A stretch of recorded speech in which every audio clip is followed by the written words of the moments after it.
Welcome to Daily Devotions for Friday, March 5th, 2021. Today's verse is 1 Peter chapter 2, verse 17. It's kind of a summary verse for this whole paragraph that we've been looking at for the last week. And it says this: Honor everyone, love the brethren, fear God, honor the emperor. So it's a summary verse. It's telling us four different things, four different commands to honor or show respect for everyone or all people, to love the brethren, to fear God, and to honor the emperor. The first word and the last word, first and last commands are the same word in Greek, but they're a different tense, and I'll get into maybe why that is at the end today. But the first part there, show respect to everyone, is the way that the NIV puts it, show proper respect for everyone. Different versions have it a little different there. That's a useful thing for us.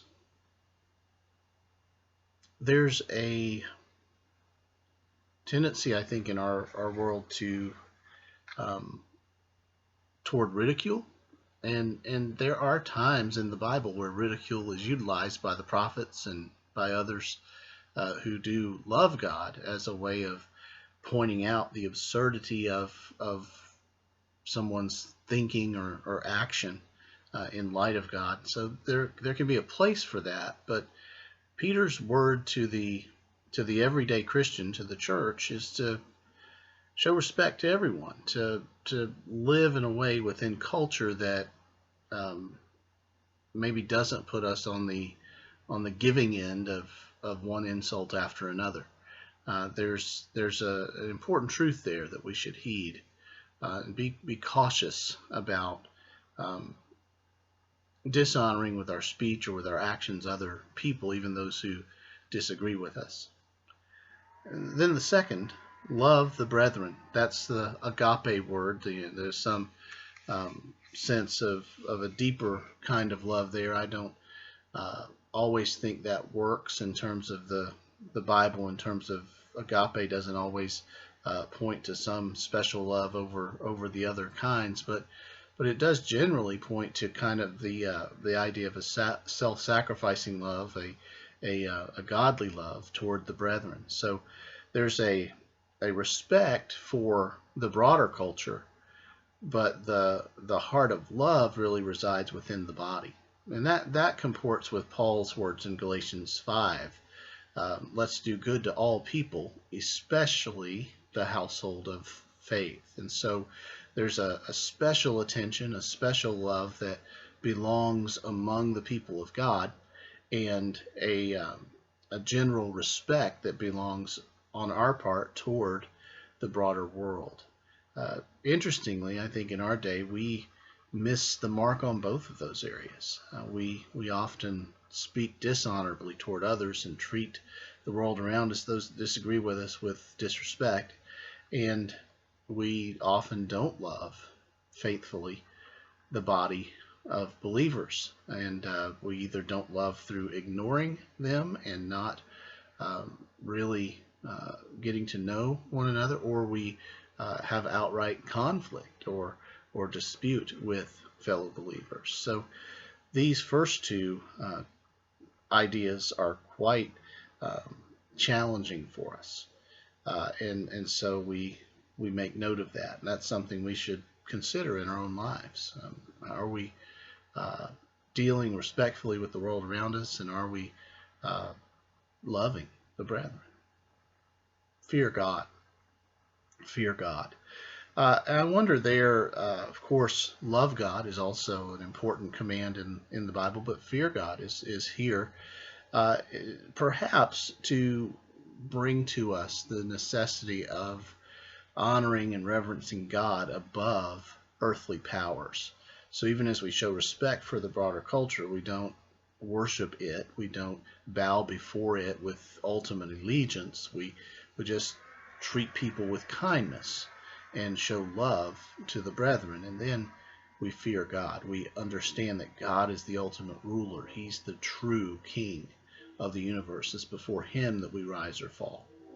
And so we fear God. And then the last command here, honor the king or the emperor.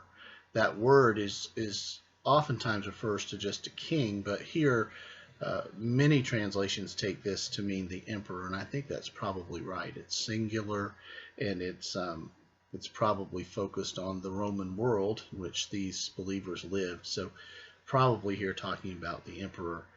For us, there's no equivalent, but there's a general call in this passage to honor governing authorities, so that would apply to us. The honor here is present tense. The earlier one, the earlier show respect or honor at the beginning of the verse, is aorist tense. And aorist tense tends to be in Greek a more generic, generalized kind of usage. And the present tense here could have the connotation of an active imploring of us to honor the king. In the here and now, honor the emperor, or be honoring the emperor. So maybe that slight difference there may be on Peter's part a way of telling his readers to really pay attention to this, that this is important, that they should honor the emperor, which would be a kind of counterintuitive message for two reasons. One, Jesus is their true king, so ultimately the honor of their hearts really belongs to him. So they might not think that they should honor the emperor because they have a true king in Jesus.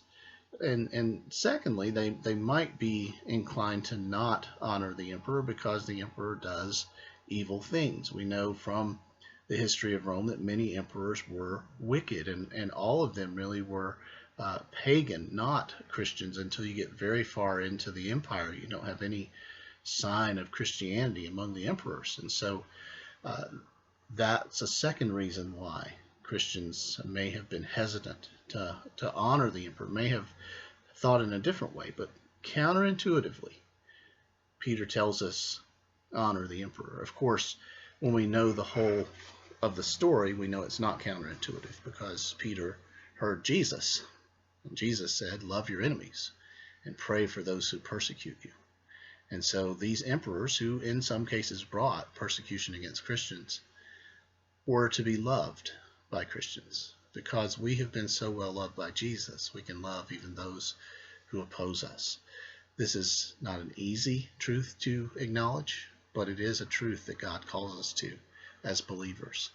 We ought to love the one who frustrates us. We ought to love the one who opposes us. We ought to love the one who is even attacking or opposing us.